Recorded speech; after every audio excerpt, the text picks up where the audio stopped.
ဇလန်တင်ချိုင်းကုန်းတဲကတညတာ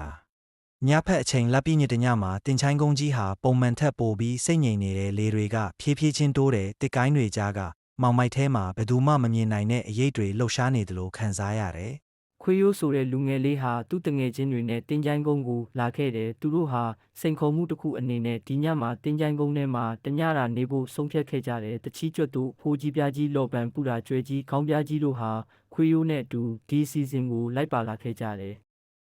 တင်ချိုင်းကုန်းထဲရောက်တဲ့အခါသူတို့ဟာမီးပုံးလေးတွေထွန်းပြီးအတူတူလမ်းလျှောက်ကြတယ်ခြေလမ်းတိုင်းမှာသူတို့ရဲ့စိတ်ကူးတွေဟာပိုပြီးရှုပ်ထွေးလာတဲ့တချီကငါတို့ဒီမှာတကယ်နေဖို့လိုသေးလားလို့ပြောလိုက်တဲ့အခါခွေးရိုးကငါတို့စိန်ခေါ်မှုကိုမဖြည့်နိုင်ရင်ဘယ်သူမှငါတို့ကိုလေးစားမှာမဟုတ်ဘူးလို့ပြန်ပြောလိုက်တယ်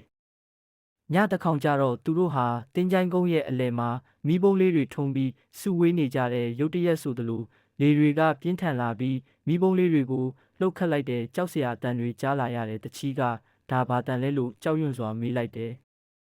အဖိုးကြီးကငါတို့ဒီကနေထွက်ပြေးရမယ်လို့အော်လိုက်တယ်ဒါပေမဲ့သူတို့ဟာဘလို့မှရွေးလို့မရဘူးခြေထောက်တွေဟာမြေကြီးထဲမှာဆွဲငိနေတယ်လို့ခံစားရတယ်ပူတာကျွဲကြီးကဓာမှန်းထားတာထက်ပိုဆိုးနေပြီလို့ကြောက်လန့်စွာပြောလိုက်တယ်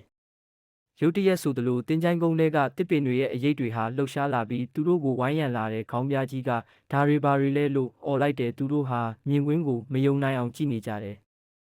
အဲ့ဒီအချိန်မှာတင်းချိုင်းကုန်းထဲကတရေတကောင်ဟာသူတို့ရဲ့ရှေ့မှာပေါ်လာတယ်တရေကတင်းတို့ငါအိမ်ကိုဝင်လာတာကိုဘာကြောင့်လာခဲ့တာလဲလို့ကြောက်မက်ဖွယ်အတန်နဲ့မေးလိုက်တယ်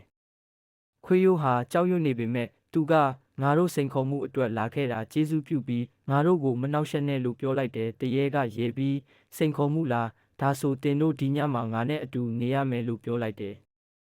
သူတို့ဟာတရေနဲ့အတူတညလုံးနေခဲ့ရတယ်မနက်ခင်းမှာသူတို့ဟာတင်းချိုင်းကုန်းထဲကထွက်လာနိုင်ခဲ့ပေမဲ့သူတို့ရဲ့စိတ်ထဲမှာဒီညဟာဘယ်တော့မှမေ့လို့မရနိုင်တဲ့ကြောက်စရာအဖြစ်အပျက်တစ်ခုဖြစ်သွားခဲ့တယ်